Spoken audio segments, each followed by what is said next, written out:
Olá pessoal, tudo bem? Sejam bem-vindos a mais uma videoaula aqui do nosso canal. Videoaula de hoje vou comentar para vocês uma prova da banca IBFC, organizadora do próximo concurso para o Tribunal de Justiça do Estado de Pernambuco. Então, para você que está focadíssimo nessa prova, a nossa dica é acompanhe a nossa correção e veja lá os pontos que tem maior chance de cair na prova, bem como a maneira correta e adequada de se abordar essas questões, ok? Isso vai fazer com que você aumente suas chances de marcar a resposta correta lá no gabarito e consiga, então, a sonhada vaga no Tribunal de Justiça do Estado de Pernambuco, ok? Então vamos lá, sem perder tempo, para a leitura do texto e para a resolução desse bloco de questões. Vamos comigo. Vamos lá então com a leitura do texto que vai servir de base para as questões de 1 a 8. E o texto é intitulado A Crueldade dos Jovens. Conheci uma mulher cujo filho de 14 anos queria um par de tênis de marca. Separada, ganhava pouquíssimo como vendedora. Dia e noite o garoto a atormentava com a exigência. Acrescentou mais horas à sua carga horária para comprar os tênis. Exausta, ela presenteou o filho. Ganhou um beijo e outro pedido. Agora ele queria uma camiseta da hora. E dali a alguns dias a mãe estava abrindo um crediário. Já conheci um número incrível de adolescentes que estabelecem um verdadeiro cerco em torno dos pais para conquistar algum objeto de consumo. Uma garota quase enlouqueceu a mãe por causa de um celular cor-de-rosa. Um rapaz queria um MP3. Novidades são lançadas a cada dia e os pedidos renascem com a mesma velocidade. Pais e mães com frequência não conseguem resistir, em parte por desejarem contemplar o sorriso no rosto dos filhos. Uma senhora sempre diz: quero que minha menina tenha o que eu não tive. Pode ser, mas isso não significa satisfazer todas as vontades. Muita gente é praticamente chantageada pelos filhos. A crueldade de um adolescente pode ser tremenda quando se trata de conseguir alguma coisa. Uma vez ouvi um jovem gritar para o pai: você é um fracassado. Já conheci uma garota cujo pai se endividou porque ela insistiu em ir à Disney. Os juros rolaram e, 2 anos depois, ele vendeu a casa para comprar outra menor e quitar o empréstimo. Outro economizou centavos porque a menina quis fazer plástica. Conselhos não adiantaram. Você é muito nova para colocar implante de silicone.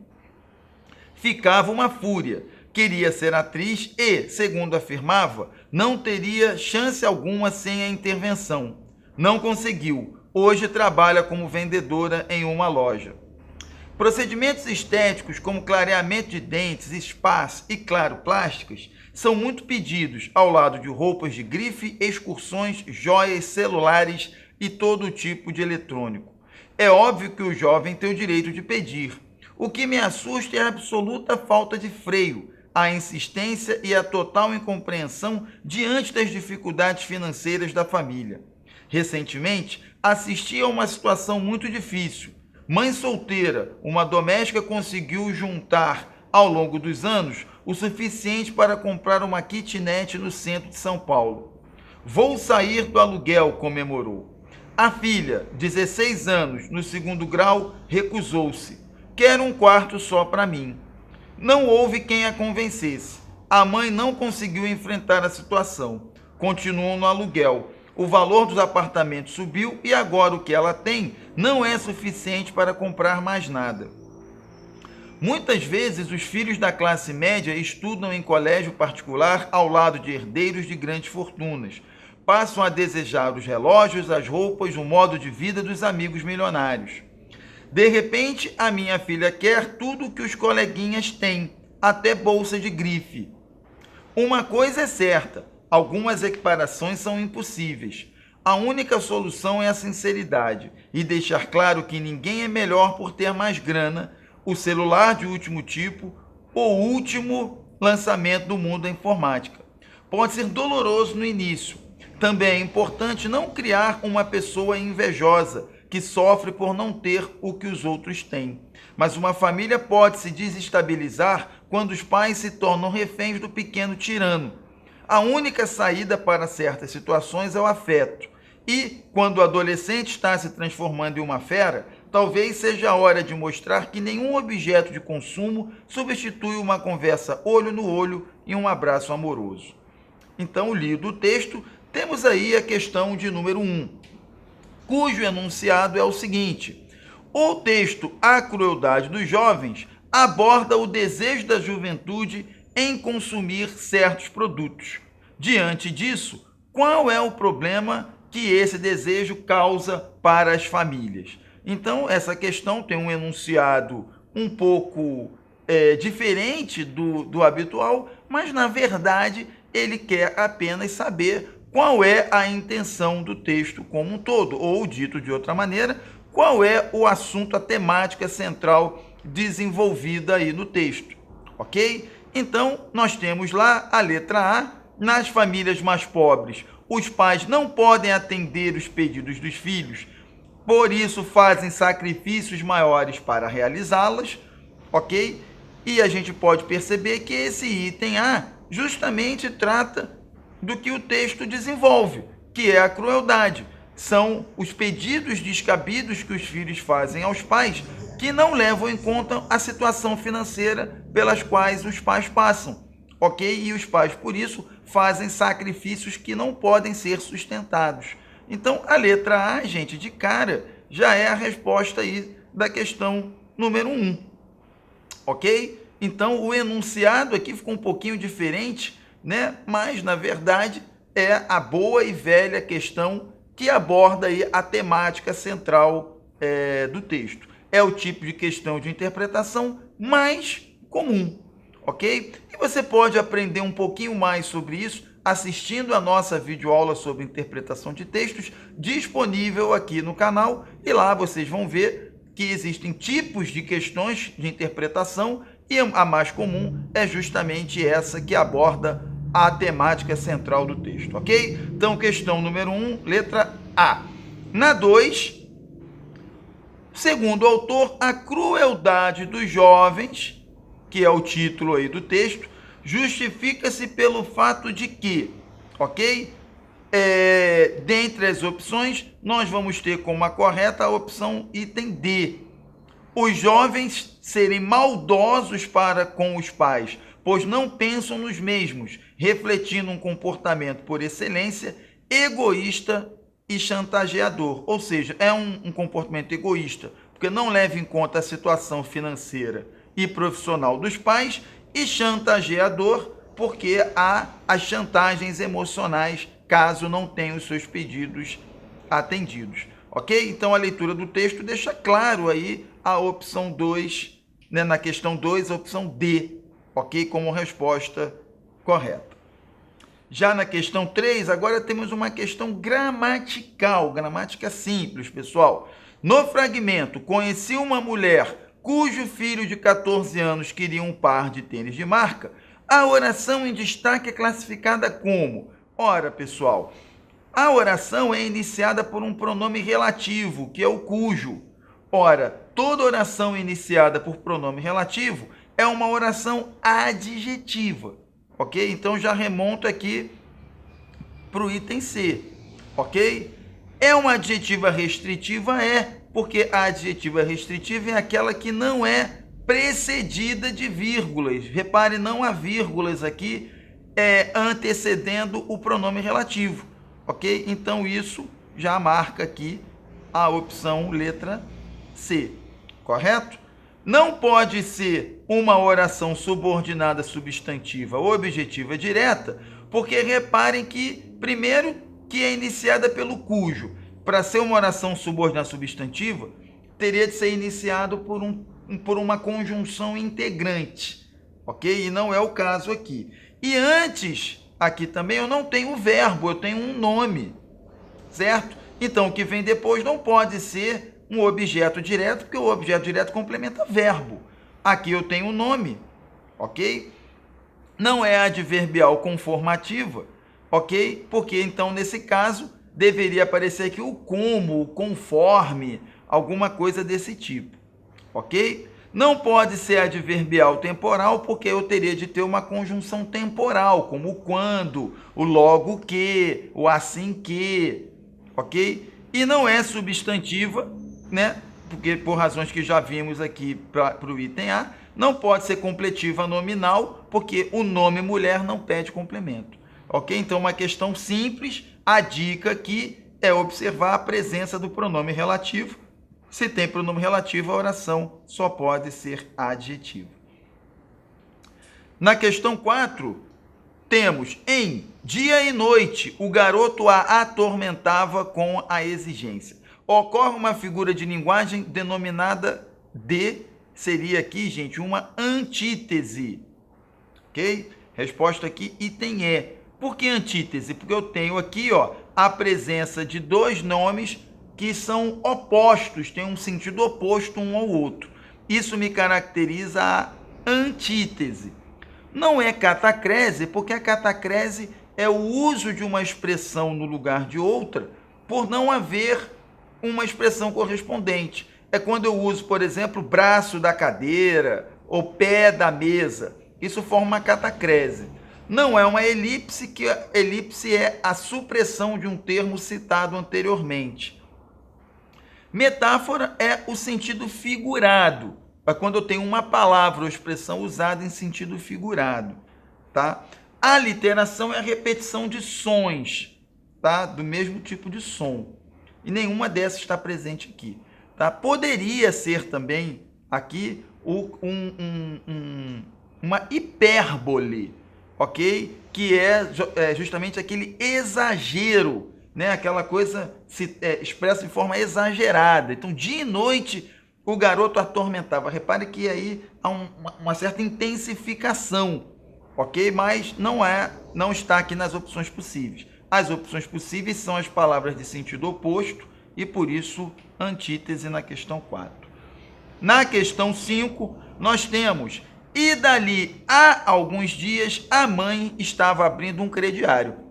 Os termos destacados são, aqui eu tenho uma preposição que está indicando tempo futuro, ok? Aqui eu tenho um artigo, porque está precedendo um substantivo.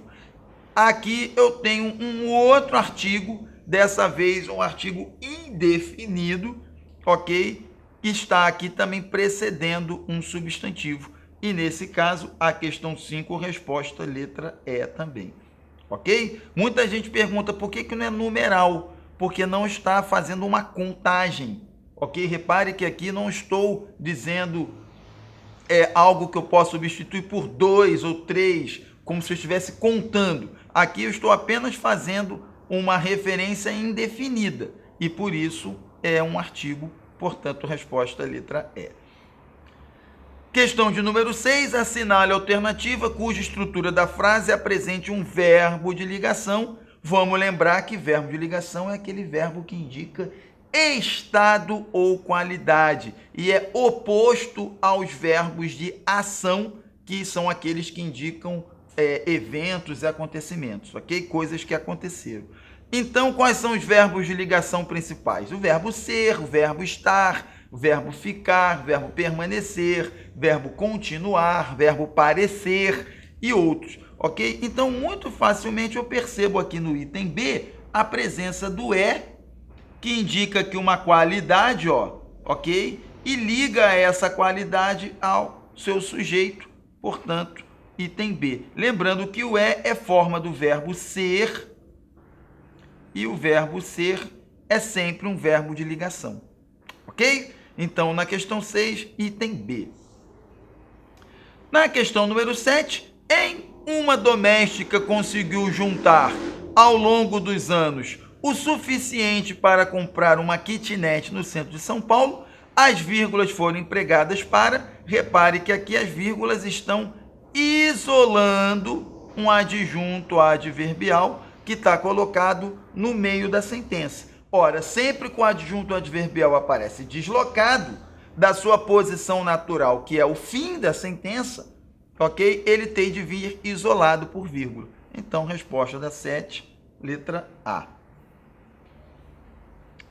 Na questão de número 8, Assinale a alternativa que apresenta o valor semântico da preposição em destaque, né? Classificado de forma incorreta. Semântica das preposições é um assunto para o qual eu desde já chamo a atenção de vocês, pessoal. É um assunto um pouquinho chatinho, um pouquinho complicado, requer que você memorize os valores semânticos das preposições. Mas, por um outro lado, é um assunto que vem caindo com muita frequência, não só na banca IBFC, mas outras bancas aí espalhadas Brasil afora, ok? Então aqui eu tenho que saber qual é o valor semântico incorreto da preposição. O para é uma preposição que sempre indica ou direção ou finalidade. Então o A está correto aqui. O com indica companhia, indica instrumento e indica modo, que é o que acontece aqui no item B.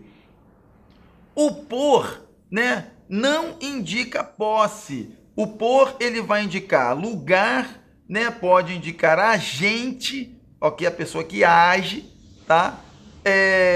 Mas não indica posse, ok? Então, o correto aqui, a resposta correta é o item C, porque a indicação está sendo dada de maneira incorreta.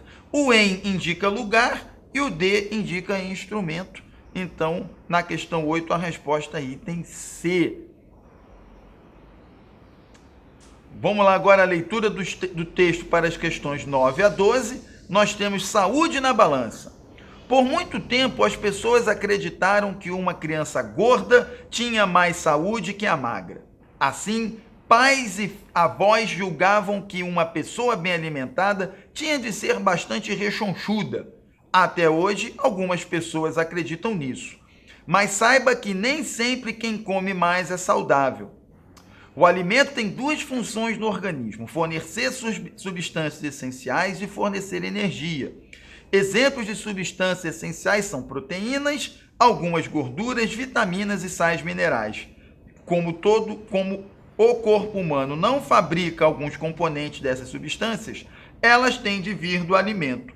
Além disso, aquilo que comemos fornece energia para todas as funções do nosso organismo: enxergar, escutar, manter os órgãos funcionando.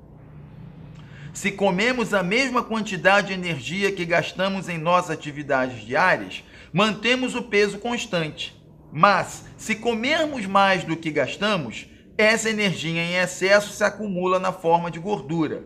Aí é que começa o perigo. Apesar de importante para os animais e seres humanos, a gordura pode trazer vários problemas quando se acumula de forma exagerada. A obesidade, excesso de gordura no corpo, favorece o aparecimento de doenças como a diabetes, excesso de açúcar no sangue e hipertensão, aumento da pressão arterial em jovens. E isso ninguém deseja. Mas sabe quais são as causas que contribuem para que você ou aquele amigo da escola fique obeso? Há duas explicações para isso. Sobre uma já falamos: o exagero de refrigerantes, doces ou biscoitos, quando na verdade o ideal é comer mais frutas e verduras. A segunda causa para a obesidade é a falta de exercícios. Então, na questão de número 9, após a leitura do texto, nós temos: até hoje, algumas pessoas acreditam nisso, mas saiba que nem sempre quem come mais é mais saudável. O valor semântico da conjunção em destaque é: ora, o mas é uma conjunção coordenativa adversativa e, portanto, então, ela vai dar o sentido de adversidade. Ok? Resposta da 9, letra B. Da mesma forma que devem estudar a semântica das preposições, eu recomendo também que estude a semântica das conjunções, porque é um assunto que pode ser cobrado. Tanto como está aqui na questão 9, perguntando direto qual é o valor semântico da conjunção, pode cair nas questões de interpretação, na parte de coesão textual, perguntando ali qual é o sentido, né, atribuído pela conjunção, ok? E pode cair também na classificação das orações coordenadas, ok? Então, esses três tópicos são muito comuns nas provas e exigem um conhecimento do valor semântico da conjunção, por isso eu recomendo que vocês o estudem.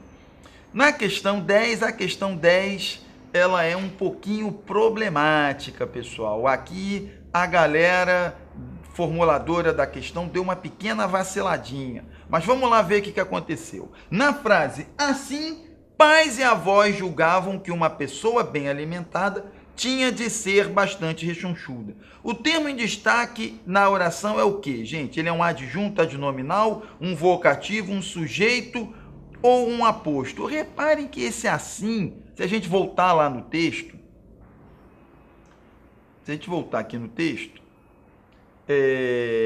vamos encontrar aqui onde é que está o assim, ó, está aqui no início. Por muito tempo as pessoas acreditaram que uma criança gorda tinha mais saúde que a magra. Assim, esse assim, gente, na verdade, ele é um elemento que retoma toda a oração que foi citada anteriormente, ok? Conectando essa oração à oração seguinte, estabelecendo uma determinada relação semântica, que no caso aqui é uma relação de conclusão. Então reparem que esse assim não está vinculado sintaticamente à oração, ok? Da qual ele faz parte. Tanto é que ele está isolado por vírgula. Então, na verdade, ele não exerce função sintática aqui. A melhor classificação para ele seria a de marcador discursivo ou ainda de conectivo, certo? E não nenhuma das opções que estão aqui, ok? Então, na nossa opinião, na minha opinião, essa questão 10 não há resposta possível no gabarito, razão pela qual ela deveria ser anulada. O gabarito oficial, porém, marcou a resposta como adjunto adverbial, ok? Resposta da qual eu discordo. Seria um adjunto adverbial de quê? De modo, de lugar, de tempo. Repare que não há como falar em uma classificação semântica para esse adjunto adverbial. Alguns poderiam dizer que é modo, mas o modo responde à pergunta como. E aí eu pergunto, como os pais e avós julgavam uma pessoa bem alimentada? Né? Julgavam assim? Não, esse assim, na verdade, se refere ao que é citado antes, ok? Então, eu só chego à conclusão de modo olhando a oração anterior, ok, gente? Então, aqui ficou uma questão, na minha opinião, um pouquinho problemática, tá legal? Qual saída vocês teriam ali na hora da prova, ok? Bom, na hora da prova é marcar a opção que tem maior probabilidade. Então, veja, não pode ser adjunto adnominal, porque o adjunto adnominal não pode estar isolado por vírgula do termo a que ele se refere. Não é um vocativo, porque o vocativo indica um chamamento, estou chamando por alguém, e não é o caso aqui com assim.